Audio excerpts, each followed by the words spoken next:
साथ विजेन चौहान सर हैं और यहाँ पर जंतर मंतर पे छात्रों के साथ वो यहाँ पर खड़े हैं क्योंकि नीट को लेकर जो विवाद पूरे देश में चल रहा है, पहले नीट को लेकर था और उसके बाद नेट के पेपर को लीक को लेकर था।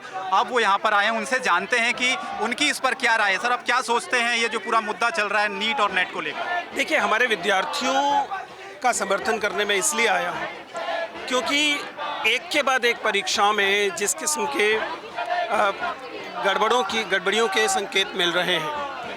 नेट की परीक्षा जैसे आपने कहा वो तो रद्द ही हो गई, CSIR नेट की परीक्षा रद्द हुई। एक भिन्न बोर्ड द्वारा की जाने वाली नीट PG की परीक्षा भी रद्द हुई है, जो इस बात को सिद्ध करता है कि दरअसल हमारे यहाँ पब्लिक एग्जामिनेशन सिस्टम की व्यवस्था ईमानदारी से नहीं चल रही। और इसलिए मुझे लगता है कि ये बहुत ज़रूरी है कि सरकार इस बात से चेते, शिक्षा प्रशासन इस बात को समझे, क्योंकि ये मामला केवल कुछ लोगों की शिकायतों का मामला नहीं है, ये लाखों करोड़ों विद्यार्थियों के भरोसे का भी मामला है। वे इस देश के पब्लिक एग्जामिनेशन सिस्टम पर भरोसा करते हैं, इस वजह से ये लोकतंत्र चलता है। अगर हमारे युवाओं का इन पब्लिक एग्जामिनेशन सिस्टम की पर से भरोसा उठ जाएगा तो ये बहुत ही नैराश्यपूर्ण स्थिति होगी, डरावनी स्थिति होगी। इसलिए मेरे ख्याल से सरकार को विद्यार्थियों की इस मांग को सुनना चाहिए। जब ये सर पेपर लीक हुआ नेट का और नेट को लेकर विवाद चला, छात्रों की क्या प्रतिक्रिया थी? उन्होंने आपको फ़ोन किया होगा, मैसेज किए होंगे, आपकी बात भी होगी। बहुत सारे छात्र भी मुझे मिले जो कह रहे थे हमने बहुत मेहनत की, पूरा हमें चांस था, लेकिन आखिरी वक्त में पेपर लीक हो गया और फिर नेट को लेकर तो विवाद चल ही रहा है। दूसरा सवाल मेरा ये है कि सरकार जिस लेवल पर भी कार्रवाई कर रही है, क्या आप उससे संतुष्ट हैं? देखिए, जहाँ तक विद्यार्थियों का, हम लोग शिक्षक हैं, हमारे विद्यार्थियों ने, मेरे अपने रिसर्च स्टूडेंट्स ने, विद्यार्थियों ने ये बताया कि दो समस्याएं हुई। परीक्षा आने के बाद उन्होंने बताया सर परीक्षा आयोजित करने में बहुत सी कुव्यवस्थाएं थी, लेकिन हम फिर भी परीक्षा देकर आए।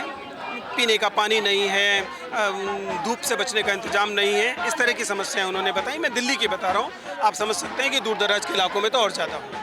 और उसके बाद जब परीक्षा रद्द हो जाती है तब वो उस निराशा को भी व्यक्त करते हैं, क्योंकि इसमें दो संकट हैं। पहला तो चलिए उन्हें असुविधा होगी, वो तो समझ में आ ही रहा है, क्योंकि इस बार PhD के लिए भी नेट को कंपलसरी कर दिया गया है। यानी कि मास्टर्स किए हुए वे विद्यार्थी जो PhD में एडमिशन लेना चाहते हैं, इस परीक्षा के रद्द हो जाने के कारण उनका एडमिशन डिले हो जाएगा या हो सकता है उन्हें 1 साल का नुकसान हो जाए। लेकिन एक और संकट है, अगर परीक्षाएँ, नेट जैसी परीक्षाएँ धांधली हो रही है, पेपर लीक हो रहा है, तो इसका मतलब वे विद्यार्थी जो आने वाले 4 साल में, 5 साल में विश्वविद्यालयों के शिक्षक बनेंगे, वे विद्यार्थी हैं जिन्होंने इस तरह के मीन्स से, अनफेयर मीन्स से अपनी परीक्षाएं दी।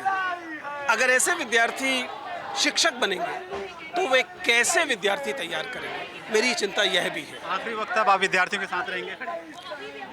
मतलब हमारे पास कोई बहुत विकल्प है क्या? विद्यार्थी जो हैं वे हमारा ही हिस्सा हैं और इसलिए उनके संघर्ष में साथ न रहने का विकल्प शायद किसी शिक्षक के पास है नहीं। धन्यवाद सर, बातचीत करने के लिए तो विजेन सर थे। और लगातार ऐसे तमाम जो दिल्ली यूनिवर्सिटी के प्रोफेसर्स कहें और तमाम छात्र आप कहें यहाँ पर आए हुए हैं और लगातार ये एक मांग जो है वो उठा रहे हैं।